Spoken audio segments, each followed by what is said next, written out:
This little light of mine, I'm gonna let it shine. I'm gonna let it shine. What does that mean? It means no one was born into the world without a light to shine. This little light of mine, make it bigger.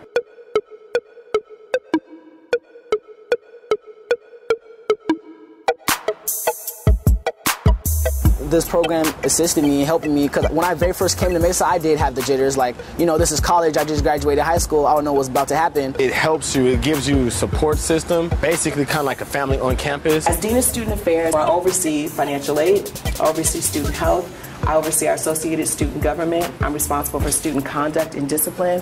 I also coordinate our commencement ceremonies and our scholarship process. And so what I want to talk to you all about is all of these. Just how the school work process works, how, you know, they explain to you how teachers are here to care for you and here to help you, but you got to be willing to go and ask for that information. That's the thing about a lot of foster youth. They're really shy and they're scared that they're not able to meet certain standards to go to university or something like that, and it never crosses a lot of their minds. Help is there. Go get it. Go reach out for it. There's resources everywhere. You just need to work hard and find it. In the earthquake that happened a couple months ago, or you know, folks down in the Katrina and New Orleans area, they didn't choose that. However, every one of us got a choice to respond to the situation. You get to choose that. Don't let no one bring you down. That and the choices that you make are very, very dire to your future. Because one bad choice can make a whole lot of bad choices happen, or one good choice can make a lot of other good choices happen. It's a big question, and the reason that you're asking because you're smart. Because you're thinking about big thing. You're thinking about outside the box. And that is the proof that you should start science as soon as possible and answer those questions together.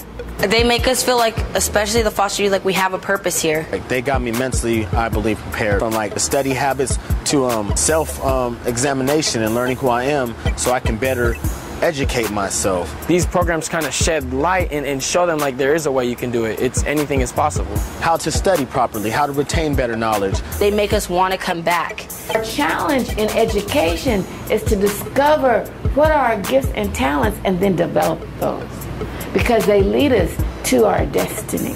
They lead us to our purpose, and it becomes effortless. Know thyself. Do you realize that that is really the purpose of education? Educated people care for themselves, and by caring for yourself, you care about your environment. I think that all colleges should have this. Motivate more foster kids into pursuing school, to motivate youth, period, because in today's day, education is key. I feel like community college will do nothing but benefit you. I didn't plan on ever coming to college. I didn't think I would ever come to college. We will choose in the positive that which works for us, or we will choose in the negative that which works against us, but we will choose. Are you following me? This is very important, and that's freedom. It's not doing whatever you want to do. That's often self-destruction, depending on what you want. But freedom is knowing you have the power to choose at any given moment, to change at any given moment, to evolve at any given moment, to grow at any given. You do not always have to be what it is at the moment. Graduate college and get my degree in psychology, which I'm taking right now. One goal is I want to get paid to play basketball. So that's my passion, that's my love, that's what I love doing. If that doesn't fall through, become an athletic trainer. Within the 2 years while I'm here, I'll get an associate's degree in multimedia. So I'll be transferring from here to university with the degree. Eventually I want to be an elementary school teacher, kindergarten specifically, and during the summers I want to be a volleyball coach. I love this program.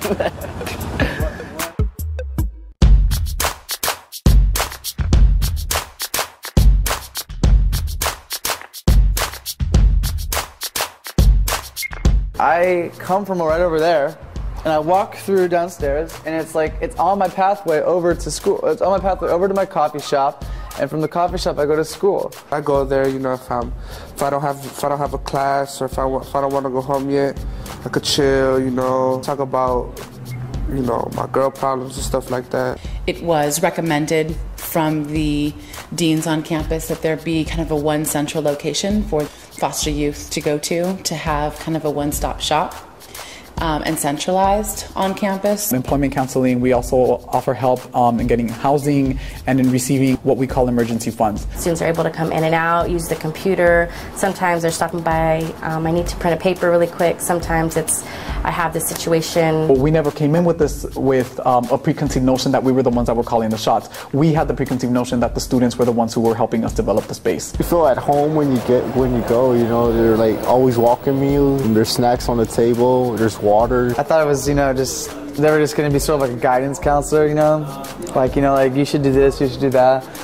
But I found it to be a lot more resourceful than that, just that. It was exciting. We were actually given a spot on campus, by the way, which is really hard to get a space here on campus. The other places, they just like, oh, take a number, go wait in line. It's like I have to go here to get to there, you know? Here at the GS office, though, it's kind of like I have all my resources in one. It really don't matter if you're a foster youth or not.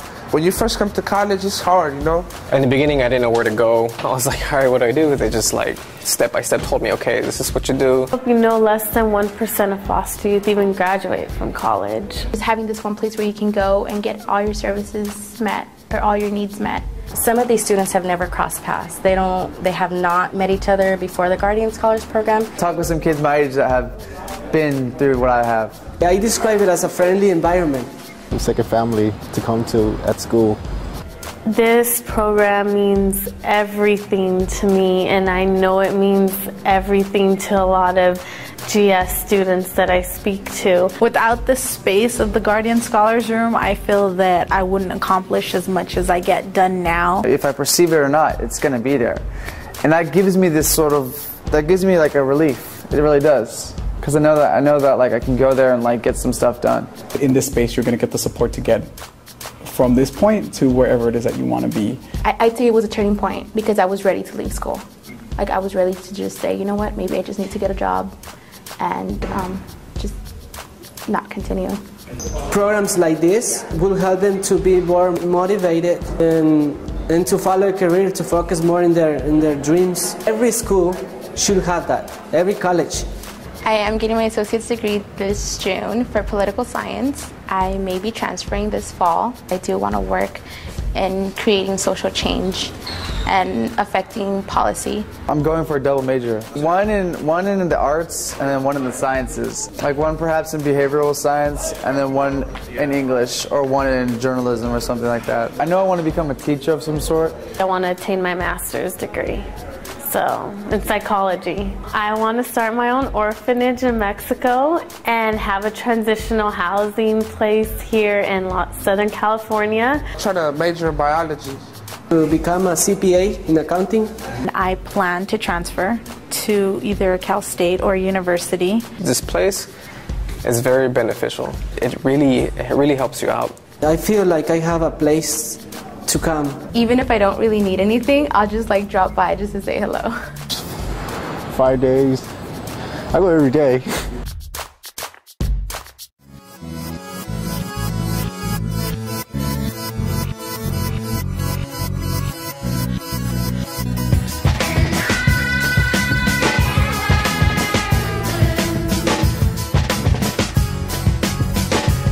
I really thought it was just gonna be like a boring class.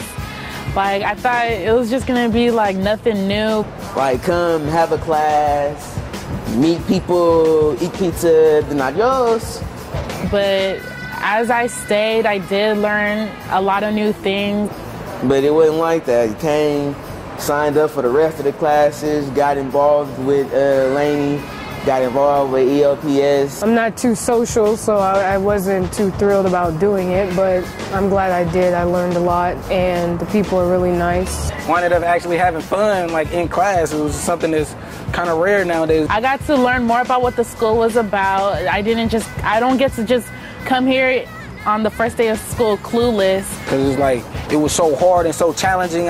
So many new people, so many different faces, so many different places to be in, and so many different classes to choose from. You don't know what's gonna happen. It's like, it's kind of scary sometimes, especially your first day. You like, it's real helpful. I know like the different resources that's available to me on campus now. Even off campus, I know different resources that's available to me. You come up to the front desk at ILSP and say, I'm here for the drop-in lab, okay? After my second and third day into the class, I realized that our class is not just a class, it's something like a small family. Once you come here, you're gonna already have friends, you're already gonna feel comfortable, you're always gonna feel at home. If I ever do slip and need some assistance, I know I have some friends now. B2B gives you that extra push, like, keep your head up, we here for you. Just letting me know I got somebody to lean on, somebody that's gonna help me, you feel me, in my time of need. And I really need that in life right about now, so, yeah. I wish there were actually more in there because we'd have a bigger family, you know, we'd have a bigger, like, boom. If it wasn't for ELPS and Beyond Emancipation, I wouldn't even be in school, like, for real. I feel more in place now. If you get a professor who takes the time to and actually teaches creatively, learn from them. Let them be your mentor. But if there's somebody that really takes time to invest in you and cares about your education and cares about your future, that's the person you want to be next to. Education is a remembrance of what you've always known. Your possibilities, your potential that for one reason or another has been forgotten. You got to know about what you want to study. You got to know about what you're trying to do with your life. Learning or being educated, you're reminded that this is possible. You can do this. If you push your being, you can do that and more. But the fact that they're even going to school shows that they want to get an education, or at least trying. If you don't have like nobody supporting you, then you got to give yourself that extra push, like, all right, I'm about to get up and go. So does this sound like you guys? Does it sound like you guys are resilient? Absolutely. Yes. You have to first be educated in remembrance of who you truly are, first and foremost. And then your career has to be found based on that knowledge, that education. One thing that B2B and this whole concept really teaches you, it teaches you about self-determination, and it teaches you about how to grow up and be yourself. To choose a career, you have to have your heart honestly in it. You have to love what you're doing. There has to be passion in it. My career is going to be photography, and it's going to be what I'm going to make money off of, but it's something that I love to do anyway, so it's not just about the money, it's about what I want to do. If you don't wake up every morning passionate about what you're doing, then it's hard for you to get up, you know, because it becomes drudgery, it becomes tiresome. I would do it even if I wasn't getting paid. Okay, let's say the CSU, like San Francisco State, they have a program for a teaching credential. So you're going to take your English and your math and all the GEs and major requirements. And education, that's the key to success. The knowledge is power. So you might as well go to school and do something with your life. And once you get the hard part over with, it's going to be worth it. Stop being that brick and start being a sponge and absorb everything that's coming to you, and you get all the knowledge, and you're gonna make it far in life. It was really worth using my last 2 weeks of summer. It was a joy being here. We call it +1. When you get to that point where you're gonna call it quits and you're done, but you take one extra step past that point, right? That's perfection to us, all right? Perfection isn't you completing the activity, you doing it flawlessly or doing the way we instruct you to do it. No, it's for you to give it a shot, but not just any shot, you gotta give it your best shot. Actually, I'm about to finish my semester at Laney, and then I'm gonna take up my degree at Merit of Criminal Justice. Neuroscience as a major, physics as a minor, as many art classes as I can take in between. My goals are to get my associate degree in photography and graphic design and get certified in American Sign Language. I want to get a couple AAs.